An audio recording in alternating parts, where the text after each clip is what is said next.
Olá a todos, meu nome é Eliane Maciel, da turma 30 do curso Técnico em Informática do Instituto Federal Farroupilha, e juntamente com Camila Cardoso, Gil Vaz, Luane Paul e Thiago Flores, nós estaremos apresentando nosso trabalho sobre controle hormonal e reprodução, da disciplina de Biologia, coordenada pela professora Juliana Bandeira. Bom, aqui o roteiro da nossa apresentação com os principais tópicos que serão abordados. O controle hormonal. O sistema endócrino ele é formado pelo conjunto de glândulas endócrinas que produzem os hormônios. Esses hormônios eles são liberados diretamente no sangue ou na hemolinfa. Cada hormônio atua sobre determinado tipo de células, que são chamadas de células-alvo. Essas células de determinado hormônio possuem receptores hormonais na membrana ou no citoplasma, que se combinam especificamente com as moléculas do hormônio. Os hormônios eles desencadeiam diversas reações químicas, agindo como controlador no metabolismo celular. A ação do hormônio pode ser rápida ou levar meses ou até mesmo anos, dependendo do tipo de hormônio. Somente quando a combinação é feita de forma correta é que as células-alvo exibem a resposta que é característica do hormônio. Ao contrário das glândulas endócrinas, as glândulas exócrinas liberam suas secreções por ductos ou canais e não produzem hormônios, como, por exemplo, as glândulas salivares e as lacrimais. A glândula mista, que é o pâncreas, ela secreta hormônios e suco pancreático no duodeno através do ducto pancreático, tendo assim uma parte endócrina e uma parte exócrina. Além das glândulas endócrinas, existem órgãos com células que secretam hormônios. Esses hormônios que são secretados, geralmente eles exercem efeito local. Como exemplo, podemos citar o coração, o estômago, o intestino delgado e os rins. Agora iremos falar um pouco sobre as principais glândulas que formam o sistema endócrino. No cérebro, a gente vai ter a hipófise, logo abaixo a tireoide e paratireoide, seguido da glândula adrenal acima dos rins, os pâncreas, os ovários nas mulheres e os testículos nos homens. Na hipófise, é localizada no cérebro, onde nós teremos o hipotálamo e logo abaixo, continuamente a ele, teremos as glândulas adenohipófise e neurohipófise. Na tireoide, também temos a glândula da tireoide e logo abaixo as glândulas da paratireoide. E localizado acima dos rins, nós teremos as glândulas adrenal, onde ela é composta por uma parte interna, chamada medula, e a parte externa de córtex. Na adenohipófise, ela vai produzir certos hormônios, como o GH, que vai promover o crescimento de vários tecidos humanos, principalmente do tecido ósseo e tecido muscular. Temos o TSH, que vai estimular a liberação de hormônios na glândula tireoide. O ACTH, que vai estimular a liberação de hormônios nas glândulas adrenais. O FSH, que vai promover a maturação dos ovócitos 2 e a formação de espermatozoides. O LH, que vai estimular a liberação de hormônios sexuais. A prolactina, que vai estimular a produção de leite pelas glândulas mamárias.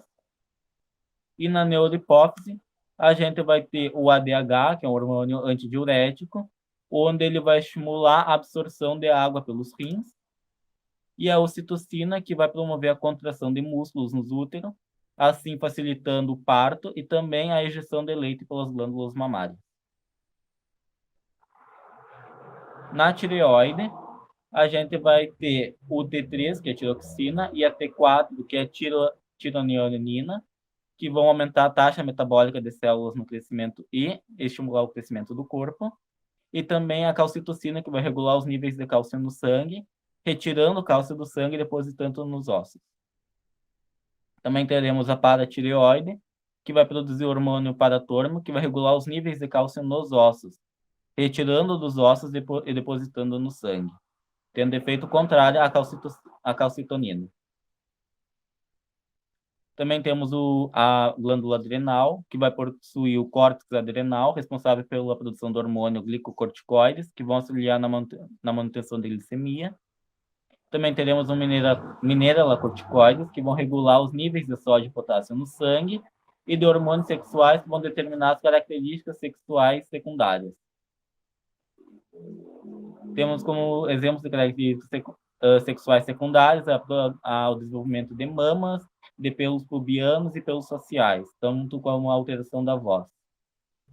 Na medula adrenal vai haver a produção da adrenalina, que vai promover o aumento da frequência cardíaca e também o aumento da produção de ATP, assim promovendo reações de alerta no corpo humano. No pâncreas, a gente vai ter a produção da insulina, que vai promover a entrada de glicose na célula e assim formando seu armazenamento energético na forma de glicogênio no fígado. Também temos o glucagon, que vai ter o efeito contrário à insulina, onde ele vai promover essa quebra desse armazenamento energético em forma de glicogênio, quebrando ele em forma de glicose, podendo ser aproveitado para as células e formação de ATP. Por fim, nós temos os ovários, que vão produzir estrogênio, que vai estimular o desenvolvimento de caracteres secundários femininos, e também da progesterona, que vai manter o endométrio desenvolvido. Por fim, teremos os testículos, que vão produzir a testosterona, que ajudará no desenvolvimento do sistema genital masculino na puberdade, na produção de espermatozoides e no desenvolvimento de caracteres secundários masculinos. A regulação hormonal é feita pelo mecanismo denominado de feedback ou retroalimentação, que é uma mudança no estado de um dos componentes que reduz ou aumenta a resposta do sistema em que está inserido. Existe o feedback positivo e o negativo. O feedback negativo, ele está ligado diretamente à homeostase e a maioria das regulações hormonais ocorrem por ele. É caracterizado pela regulação de uma glândula pelo seu próprio produto final. O feedback é negativo porque o aumento do produto final inibe a atividade da glândula. Como exemplo de feedback negativo, a gente pode citar o controle que a hipófise exerce sobre a glândula tireoide. A hipófise produz um hormônio trófico, a tireotrofina. Esse hormônio estimula a tireoide a liberar os hormônios tiroxina e triodotironina. Quando esses hormônios atingem determinada concentração no sangue, passam a inibir a produção de tireotrofina pela hipófise. Quando a taxa de tireotrofina no sangue diminui, também baixam as taxas de tiroxina e triodotironina no sangue. Então, assim se desfaz o efeito inibitório sobre a hipófise, que aumenta a produção de tireotrofina, reiniciando o ciclo regulatório.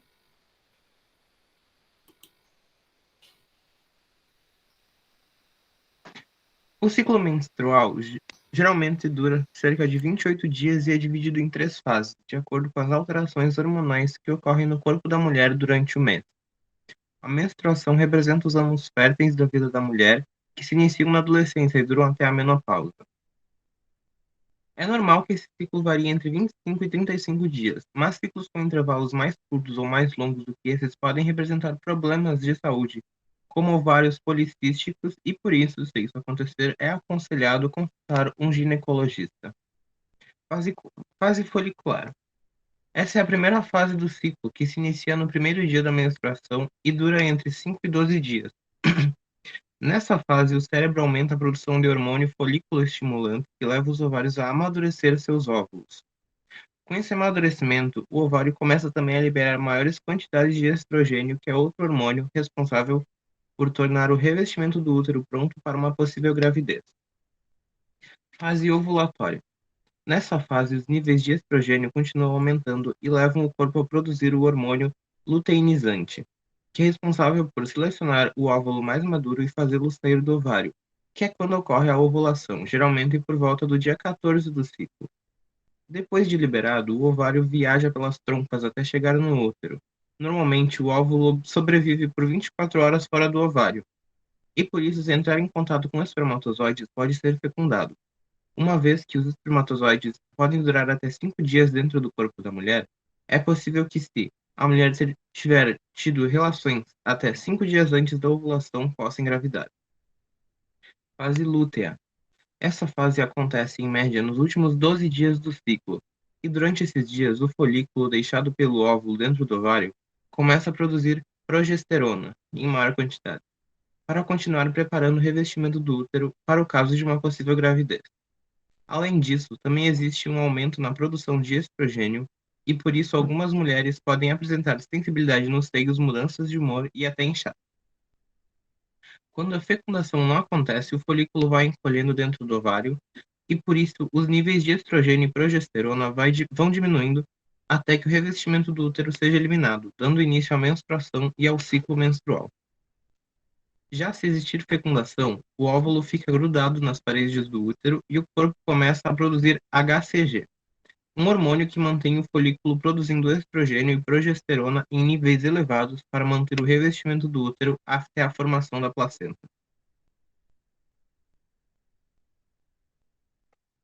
Sistema genital feminino. O sistema reprodutor feminino, também chamado de aparelho reprodutor feminino ou sistema genital feminino, é o sistema do corpo da mulher responsável por, entre outras funções, garantir a produção dos gametas femininos e fornecer um local adequado para o desenvolvimento de um novo ser. O sistema reprodutor feminino é formado por 2 ovários, 2 tubas uterinas, útero, vagina e genitália externa, conhecida como vulva. Ovários. Os ovários são estruturas em forma de amêndoas que apresentam como função a produção de gametas femininos e dos hormônios femininos. As tubas uterinas são tubos musculares de cerca de 12 centímetros de comprimento. É geralmente nas tubas uterinas que ocorre a fecundação. O útero é um órgão em formato de pera que apresenta 3 partes principais: o corpo, o fundo e o colo uterino. Sua parede é formada por 3 camadas: a mais externa, uma camada delgada serosa, a intermediária é o miométrio, formado por músculo liso, e a mais interna é o endométrio. Essa última camada, ricamente vascularizada, é parcialmente eliminada na menstruação. É nesse órgão que o bebê se desenvolve. Vagina. A vagina é um órgão muscular e elástico no qual o pênis é introduzido durante a cópula. Esse órgão conecta o sistema exterior, que é o local de saída da criança no parto normal.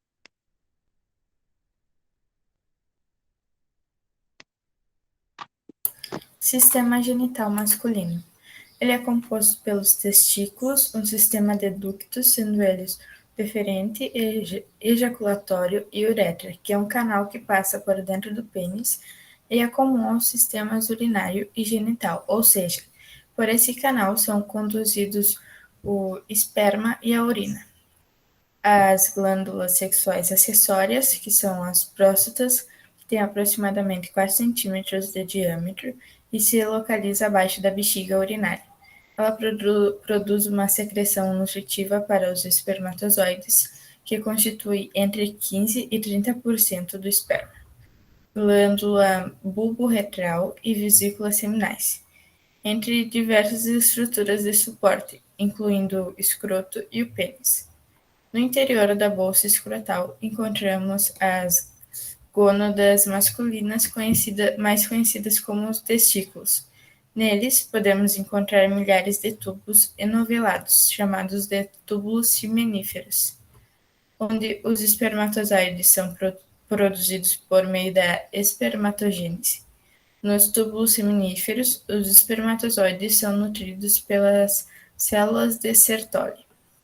A bolsa escrotal, além de proteger os testículos, tem a função de manter a temperatura deles em torno de 1 grau abaixo da temperatura corporal, o que é fundamental para que ocorra a produção dos espermatozoides. Ato sexual. O ato sexual é qualquer aproximação íntima que envolva os órgãos sexuais das pessoas. Não necessariamente envolvem a penetração vaginal. São consideradas relações sexuais, que consistem na estimulação sexual, geralmente com as mãos, sem trocas de fluidos corporais. Excitação. A excitação pode ser causada por uma variedade de estímulos que vão desde beijos, estimulação manual dos órgãos genitais e não genitais do corpo. Ereção. A ereção é um fenômeno fisiológico no qual o sistema reprodutor masculino endurece devido ao alto fornecimento de sangue aos vasos que o compõem. O ato sexual proporciona muito prazer, o que libera endorfina, que é o hormônio, depois e durante o sexo e melhora quase que imediatamente o humor, diminuindo as tensões do dia a dia e reduzindo os efeitos de estresse no corpo. Relação sexual sem proteção pode favorecer a contaminação por AIDS, HPV, transmissão de infecção sexualmente transmissíveis, que é IST, e a candidíase. Para a garantia de uma vida sexual saudável, é essencial o uso de camisinha masculina ou feminina, tanto para a prevenção de doenças como também evitar a gravidez indesejada, assim como o uso de algum método contraceptivo, como a pílula, o DIU, o diafragma, entre diversos outros métodos. Lembrando que antes de qualquer decisão deve ser consultado com o médico de sua confiança. Então, agora temos o desenvolvimento embriológico, que ocorre desde o início da formação do zigoto até a formação dos tecidos do embrião, formando assim o indivíduo. Então, essas fases são 3 fases desse desenvolvimento, que inicia-se então com a segmentação, que ocorre com as primeiras divisões celulares, chamadas também de segmentações da célula ovo, que começa com a formação das células chamadas de blastômeros. Essas segmentações podem ocorrer em velocidades diferentes em todo o zigoto. Isso ocorre por causa da proporcionalidade do vitelo, material metabolicamente inerte, o que dificulta a segmentação. Ademais, então, nessa segmentação, é formada a primeira fase, agora de verdade, que ocorre no 3º e 4º dia após a fecundação, onde já possui um aglomerado maciço de células blastômeras, no qual já é chamado de mórula. Por fim, na segunda e última etapa da segmentação, ocorre o desenvolvimento para que o embrião passe a ser chamado de blástula, no qual as células criam uma cavidade interna chamada de blastocele, já de um líquido produzido por elas mesmas. Então, durante o processo de segmentação, o volume celular não altera tanto e este processo inicial pode dar origem a todos os tipos de célula do corpo, por isso elas também são chamadas de células-troncos. Então, inicia-se a blastulação, que ocorre após as primeiras 2 semanas, onde a célula da blástula se rearranja, o embrião aumenta de tamanho e, com isso, surge um intestino primitivo, conhecido também como um arquêntero, que originará o tubo digestório, que se comunica com o excretor por meio de um orifício, o blastoporo. Os seres humanos, assim como os anfíbios, cordados, peixes e equinodermos, são seres deuterostômios. Logo, ao contrário dos protorostômios, cria-se primeiro o ânus para depois desenvolver-se a boca. Então, com maior nível de energia consumido, ocorre a diferenciação dos folhetos germinativos ou embrionários, formando 3 camadas de células, a ectoderme, mesoderme e endoderme. Temos aqui uma tabela que apresenta cada setor que vai ser formado no corpo humano a partir da ecto, meso e endoderme. Primeiramente, a ectoderme vem do grego de fora e derme de pele, que vai se desenvolver onde criará a pele, sistema nervoso encefálico. Daí temos a mesoderme, que significa meio, entre, que cria as camadas musculares lisas, os tecidos conjuntivos, as fontes de célula do sangue, da medula óssea, esqueletos, músculos estriados e dos órgãos reprodutores e excretor. E, por fim, temos a endoderme, que vem da palavra interno, que formará o que futuramente será os músculos e órgãos internos. Por fim, temos a organogênese, que começa a partir do 1º mês após a diferenciação dos folhetos embrionários. E aí ocorre, de fato, a formação do celoma, da notocorda, que futuramente vai dar lugar à coluna vertebral e também à crista neural, que é responsável pela formação de alguns tipos celulares, como os neurônios sensoriais do sistema nervoso periférico, e o intestino primitivo, iniciando, então, a formação do sistema intestinal. Todas formam-se, então, na ectoderme e na mesoderme, o que dá o pontapé inicial no processo de neurulação. Por isso, o embrião passa a ser chamado de neurula, onde possui já cerca de 3 centímetros de comprimento. Então, por fim, após esse processo de desenvolvimento embrionário, o indivíduo em formação passa a ser chamado de feto, a partir da 9ª semana até o nascimento, que ocorre cerca da 37ª semana à 42ª semana da gestação. Então, algumas das referências que foram utilizadas nessa apresentação. E gostaria de passar a palavra a quaisquer perguntas do professor e da turma e agradecer pela atenção. Muito obrigada.